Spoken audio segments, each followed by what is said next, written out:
للذين يؤلون من نسائهم تربص 4 أشهر فإن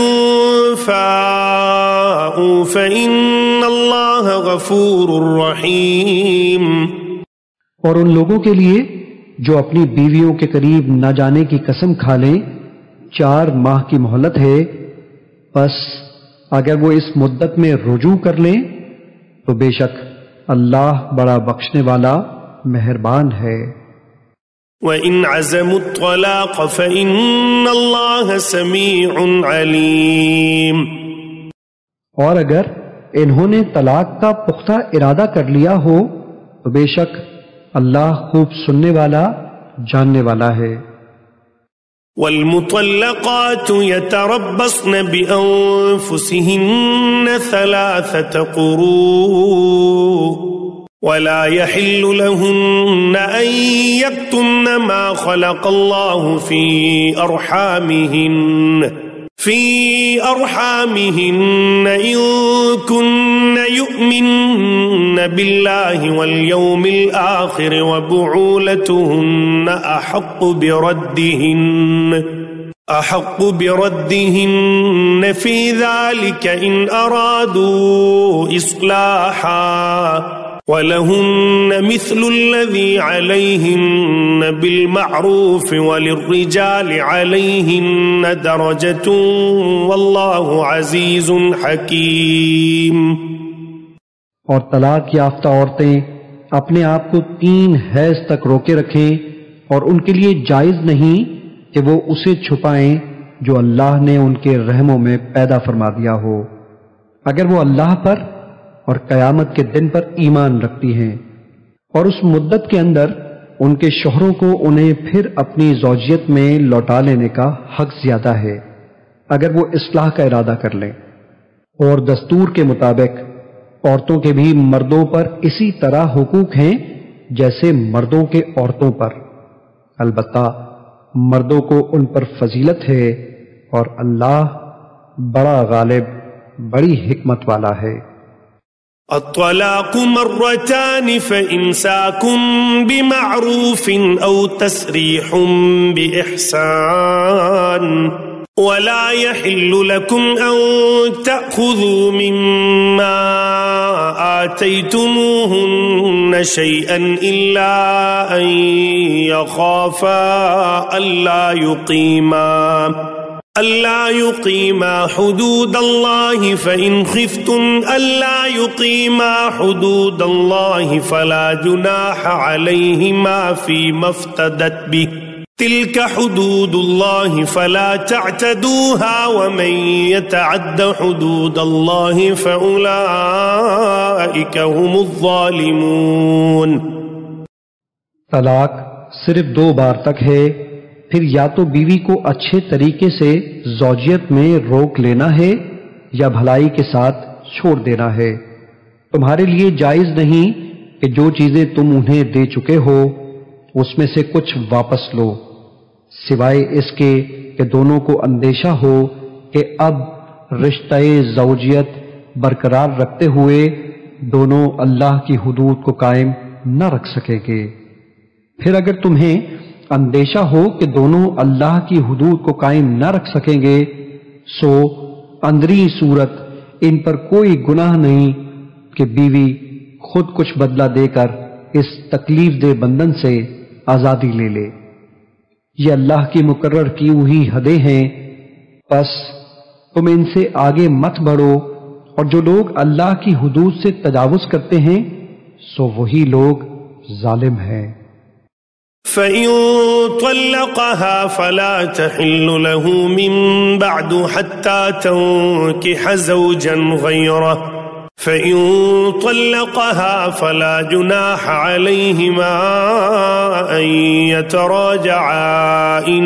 ظَنَّا أن يقيما حدود الله وتلك حدود الله يبينها لقوم يعلمون۔ پھر اگر اس نے 3 مرتبہ طلاق دے دی تو اس کے بعد وہ اس کے لیے حلال نہ ہوگی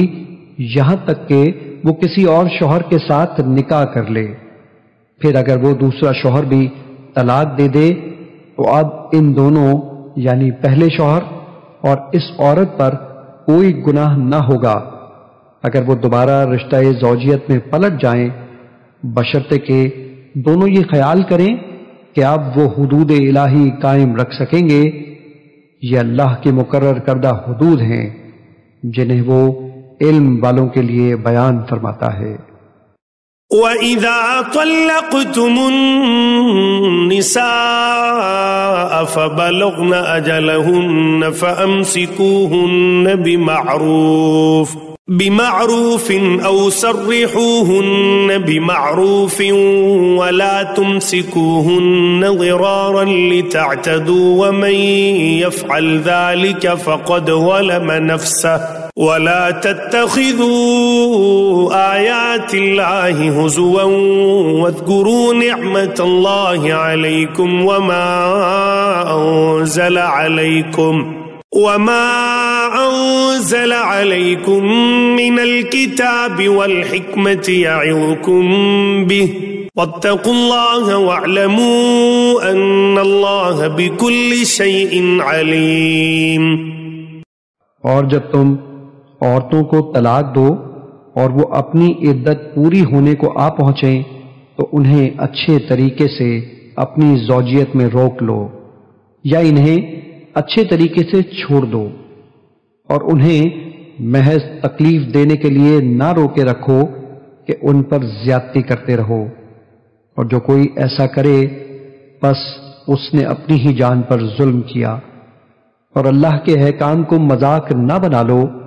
اور یاد کرو اللہ کی اس نعمت کو جو تم پر کی گئی ہے، اور اس کتاب کو جو اس نے تم پر نازل فرمائی ہے،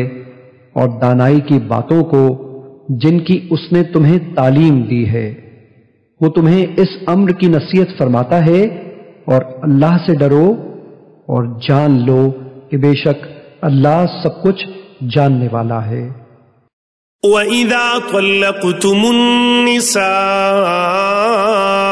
فَبَلَغْنَ أَجَلَهُنَّ فَلَا تَعْضُلُوهُنَّ أَن يَنكِحْنَ أَزْوَاجَهُنَّ إِذَا تَرَاضَوْا بَيْنَهُم بِالْمَعْرُوفِ ذَلِكَ يُوعَظُ بِهِ مَن كَانَ مِنكُمْ يُؤْمِنُ بِاللَّهِ وَالْيَوْمِ الْآخِرِ ذَلِكُمْ أَزْكَى لَكُمْ وَأَطْهَرُ وَاللَّهُ يَعْلَمُ وَأَنْتُمْ لَا تَعْلَمُونَ۔ اور جب تم عورتوں کو طلاق دو اور وہ اپنی عدت پوری ہونے کو آ پہنچیں تو جب وہ شرعی دستور کے مطابق باہم رضامند ہو جائیں تو انہیں اپنے پرانے یا نئے شوہروں سے نکاح کرنے سے مت روکو۔ اس شخص کو اس امر کی نصیحت کی جاتی ہے جو تم میں سے اللہ پر اور یوم قیامت پر ایمان رکھتا ہو، یہ تمہارے لیے بہت ستھری اور نہایت پاکیزہ بات ہے، اور اللہ جانتا ہے اور تم بہت سی باتوں کو نہیں جانتے۔ والوالدات يرضعن أولادهن حولين كاملين لمن أراد أن يتم الرضاعة وعلى المولود له رزقهن وكسوتهن بالمعروف لا تكلف نفس إلا وسعها لا تضار والدة بولدها ولا مولود له بولده وعلى الوارث مثل ذلك فإن أرادا فصالا عن تراض منهما وتشاور فلا جناح عليهما وَإِنْ أَرَدْتُمْ أَن تَسْتَرْضِعُوا أَوْلَادَكُمْ فَلَا جُنَاحَ عَلَيْكُمْ إِذَا سَلَّمْتُمْ مَا آتَيْتُمْ بِالْمَعْرُوفِ وَاتَّقُوا اللَّهَ وَاعْلَمُوا أَنَّ اللَّهَ بِمَا تَعْمَلُونَ بَصِيرٌ۔ اور مائیں اپنے بچوں کو پورے 2 برس تک دودھ پلائیں، یہ حکم اس لیے ہے جو دودھ پلانے کی مدت پوری کرنا چاہے اور دودھ پلانے والی ماؤں کا کھانا اور پہننا دستور کے مطابق بچے کے باپ پر لازم ہے۔ کسی جان کو اس کی طاقت سے بڑھ کر تکلیف نہ دی جائے اور نہ ماں کو اس کے بچے کے باعث نقصان پہنچایا جائے، اور نہ باپ کو اس کی اولاد کے سبب سے۔ اور وارثوں پہ بھی یہی حکم عائد ہوگا، پھر اگر ماں باپ دونوں باہمی رضامندی اور مشورے سے 2 برس سے پہلے ہی دودھ چھڑانا چاہیں تو ان پر کوئی گناہ نہیں، اور پھر اگر تم اپنی اولاد کو دایا سے دودھ پلوانے کا ارادہ رکھتے ہو تب بھی تم پر کوئی گناہ نہیں، جبکہ جو تم دستور کے مطابق دیتے ہو انہیں ادا کر دو، اور اللہ سے ڈرتے رہو، اور یہ جان لو کہ بے شک جو کچھ تم کرتے ہو اللہ اسے خوب دیکھنے والا ہے۔